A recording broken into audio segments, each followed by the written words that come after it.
Observe, os filhos de Deus vivem certo do que os sofrimentos do presente serão passageiros e a bênção do futuro será dobrada.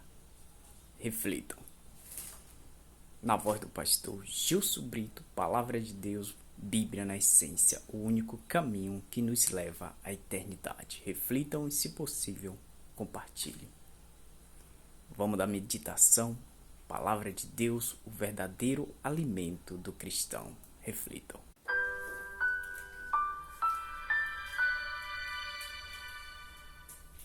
O texto escolhido para hoje está no livro de Jó, capítulo 42, verso 10. Está escrito assim: O Senhor restaurou a sorte de Jó quando este orou pelos seus amigos. E o Senhor lhe deu o dobro de tudo o que tinha tido antes. Uau! Que lindo isso aqui! Você conhece a história de Jó? Um homem que sofreu tremendamente, porém ainda assim manteve-se resignado, confiando em Deus.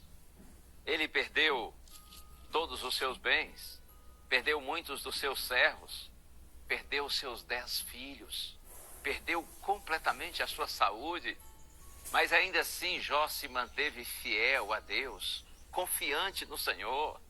E aí a promessa, aliás, a bênção, está escrito: o Senhor restaurou a sorte de Jó quando este orou pelos seus amigos, sofrendo e orando, não só por si, mas também por seus amigos.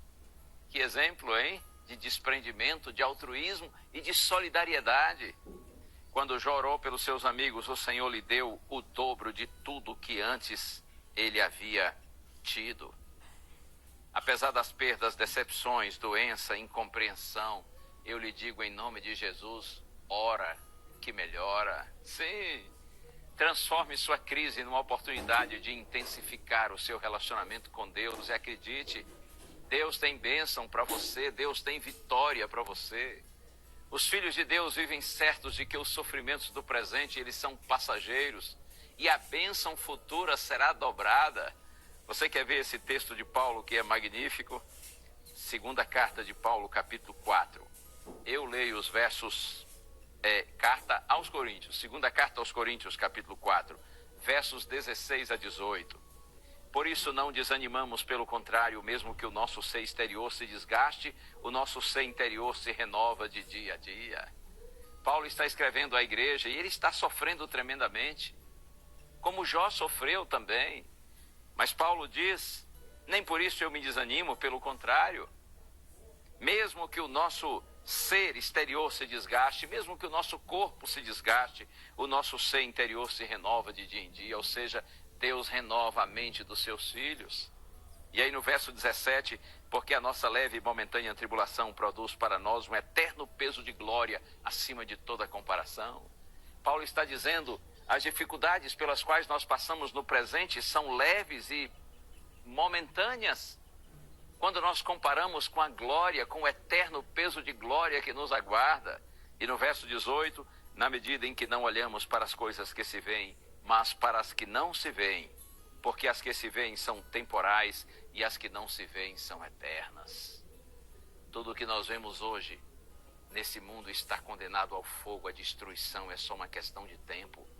Por isso que o apóstolo nos diz, vamos olhar para as coisas que não se veem, ou seja, vamos valorizar as realidades espirituais, vamos viver, desfrutar intensamente o reino da graça de Deus, que é invisível aos olhos, porém é real. Vamos colocar nossa atenção máxima não nas coisas que se veem, porque elas são temporais, são efêmeras, passageiras, estão condenadas ao fogo e à destruição. Vamos colocar o nosso coração nas coisas que não se veem, porque estas sim são eternas. Que Deus lhe abençoe. Vamos ter essa convicção também em nosso coração, de que o Senhor tem bênção dobrada para os seus filhos no futuro. É só uma questão de tempo, e tomara que pouco tempo, porque aquele que vem, virá e não tardará. Posso orar contigo? Senhor, nós te louvamos, Pai, pela certeza de que Tu estás no comando de todas as coisas, e que no momento certo Tu irás intervir, e tua intervenção será grandiosa e definitiva. Há glória para os teus filhos no futuro. Consola-nos, Senhor, e convence-nos dessa realidade. Nós oramos agradecidos em nome de Jesus. Amém.